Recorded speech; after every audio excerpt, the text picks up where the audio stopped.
So, fabulous scholars, we had just started the priest's tale about the rooster Chanticleer and how he thought he was just absolutely magnificent. He was amazing.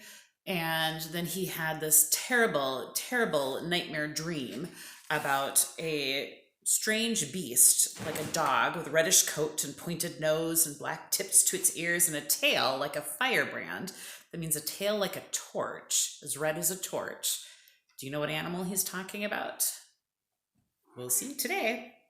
So he's telling his favorite wife about his dream and ends with, "Oh, those teeth and those blazing eyes! What nonsense is this?" cried the fair damsel. "You, a coward? You, afraid of a bad dream?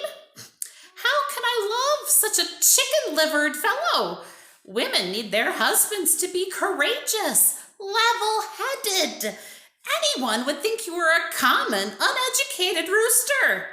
Remember what the Roman philosopher Cato wrote: pay no heed to dreams. You know your trouble, don't you? You ate too much dinner last night. I will mix up some medicine for you with my own fair wing." "Oh, bird of birds, hen of my heart," said Chanticleer, shaking his head. "Have you never read the Bible or the lives of saints? There are countless examples of dreams being sent as warnings to all good chickens. Don't you recall how the Pharaoh of Egypt had dreams, and how Joseph became prime minister because he knew what they meant? Everything the Pharaoh dreamt came true. My dream had a deep and meaningful message for me, if only I knew what it was." Madame Perchelote spread wide her elegant and delicate toes to take a better grip of her perch. Her feathers were ruffled with annoyance, and her beak, as she pecked Chanticleer in the neck, was like the flashing spear of the goddess Athena. "Prunes," she said. "That's what you need." Chanticleer spread his wings like the banners of an ancient knight riding into battle. "Oh, angelic hen, I had forgotten how lovely you look when you're angry. Your eyes are so red, your ears are so fluffy. Your cluck is so musical. Oh, queen of the coop, what is danger to a rooster whose wife is as lovely as you? Let me take you in my wings, my pride and joy." Unfortunately, their perch was rather narrow for that energetic hug, and Chanticleer tumbled right off of it. Picking himself up, he saw that the sun had risen, and it was time to be crowing, waking the heavens with the trumpeting fanfare of his call. Chanticleer strutted out into the gardens of the palace. The nightmare beast of the firebrand tail was forgotten. What villainous monster would dare threaten the majesty of Chanticleer? What monstrous rascal would dare to lay a paw on his royal magnificence? Chanticleer stretched his head high into the air and crowed with all his might. "Cock-a-doodle-doo!"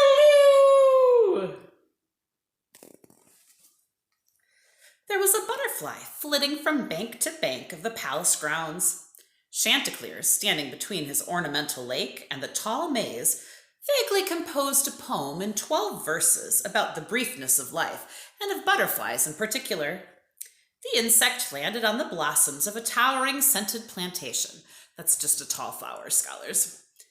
The rooster watched, and then his sapphire feet clawed at the velvet turf of his carpeting lawn, and his black eyes shone like stars in the firmament.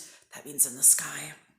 Crouching behind the scented plantation was the very beast of his dreams, the nightmare beast of the firebrand tail, its jaws wide, its teeth as curved and as shining as the scimitars of Saladin's heathen army lying in wait for the Knights Crusader.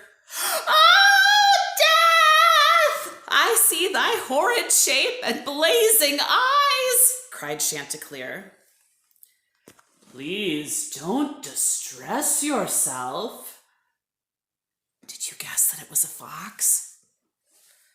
"Sweet, stately bird," said the monster. I am the knight of the burning firebrand, and I have traveled over furlongs and fathoms just to catch sight of the renowned, the legendary Chanticleer. I see now that the descriptions of your glory were true. Is it also true that your voice shames the thrilling trills of the nightingale? Sing, oh, sing, rapturous bird, and let me drink in the magical sound. Oh, well, said Chanticleer modesty, by all means. And he cleared his throat, sat back on his haunches, and stretched his neck towards the bronze disk of the sun.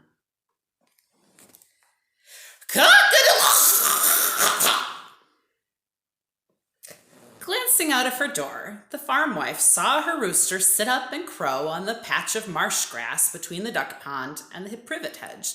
Suddenly, out of the mint bed, jumped a bony red fox. It grabbed the rooster by the neck and ran off as fast as it could go. Oh, listen and believe what grieving there was among the ladies of the royal court of Chanticleer. Our lord has been seized by the nightmare beast of the firebrand tail, cried Madame Pertelote. Oh, paint the sun black, and never let there be another worm eaten for breakfast. Oh, woe and double woe! Meanwhile, the farmer's wife grabbed up her broom and called her two girls and old Mr. Tabbit and Collie the dog, and they all splashed through the farmyard puddles and over the wall, shouting and hollering at the thieving fox. Put that bird down! Let go, you mangy animal! Go, if you don't let my rooster go this very minute, I'll knock your shaggy ears off with this broom. Just see if I don't. You never heard such a racket. You'd have thought that all the evil spirits had come out, or that a mob of vandals was burning down the town. There was never a chase to match it. Across a plowed field and into the woods. There are all the people chasing after the fox and poor Chanticleer. Chanticleer, banging up and down on the fox's back, had all the breath knocked out of him and was as good as dead. But at last he managed to splutter. You've got him licked, you cunning old beast, you. I've got to hand it to you. They won't catch you if you run all morning. You could turn around and stick your tongue out at them, and they still wouldn't catch you. He's not wrong, thought the fox, and he turned in his tracks to put out his tongue at the people chasing him. Of course, the rooster fell out of his mouth at once and fluttered up to safety in a tree branch. Darn it, said the fox. Oh, listen and lend an ear to the sermon Chanticleer preached from his pulpit high in the tree. Oh, ignoble and dastardly fox, shame! Shame on you and your tribe for your violence and treason against the royal name of Chanticleer. Did you suppose that a life of crime would be rewarded with roast meat and a full stomach? No! No, indeed. You, the fox, have been outfoxed. Never again will your teeth have the privilege of sinking themselves into the mantle of my feathers. Oh, go on, said the fox. Jump down and give us another song. You're joking, said Chanticleer. Semel insanivimus omnes. That's Latin. It means, what kind of a dumb cluck do you take me for? At the end of his tale, Brother John, that's the priest, winked in my direction. You're an educated man and a poet, Master Chaucer. Did you like my little effort? I returned him a wry grin. So that's what you think of us poets, is it? But the prioress, the nun, leaned across and patted the priest on the wrist. That was very nice, Jean dear. Très gentil. The miller breathed out through his teeth, but did not have enough words in his red head to say anything brilliantly insulting. All this time, Oswald the Reeve, the carpenter, had been skulking and sulking round the edges of our group, muttering and sputtering with unspent anger. At last he thrust his horse back in among us and commented aloud to himself in a loud voice, "I suppose nobody wants to hear my story. The miller's slanderous rubbish, yes, but not my story." There was a gleam in his bulging eyes that told me that the Reeve had more in mind than the competition in wanting to tell a story. He had been nursing the insult paid to him by Matt, and now he was back for revenge. So there's the Reeve joining the group because he wants to tell his story. "Oh, feel free," said Harry. "Go right ahead. We're all ears."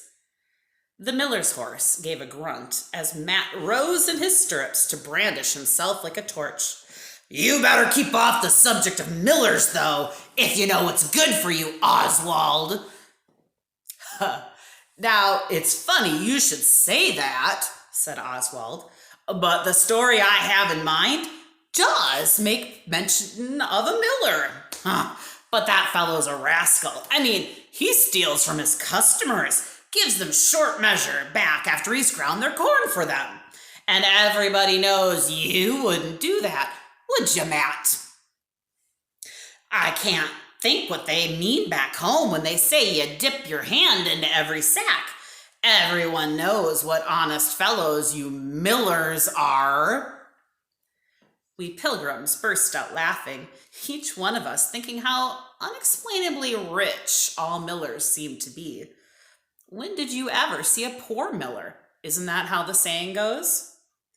Matt gave a threatening growl, but Oswald felt safe now, circled about by an audience of pilgrims. He launched into his tale with grinning gusto. And we will hear the Reeve's tale or the carpenter's tale next time.